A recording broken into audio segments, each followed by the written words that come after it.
neglected priority. Be honest. Ilang araw na bang lumipas na ang gospel nasa background lang ng buhay mo?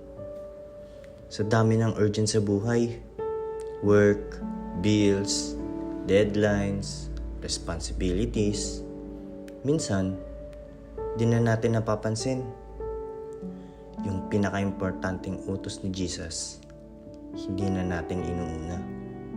Sabi sa Matthew 28:18-20, all authority in heaven and on earth has been given to me. Go and make disciples. This reminds us, go and make disciples. This isn't a suggestion. This is the priority.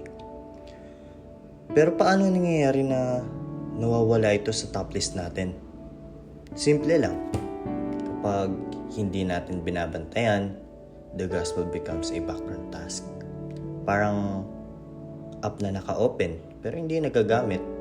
Nandyan, pero di umaandar. Jesus made it clear, all authority has been given to me.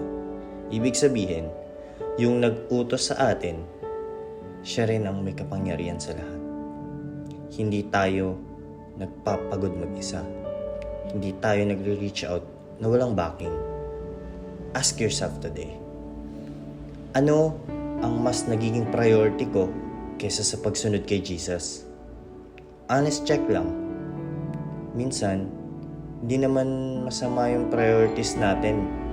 Pero kung napapalitan na si Jesus, it's time to realign. The one who sends you is the one who rules over all. Kung siya ang nag-utos, siya rin ang magbibigay ng lakas, timing, at open doors. Super simple lang ang challenge today. Reach out to one person, isang message lang.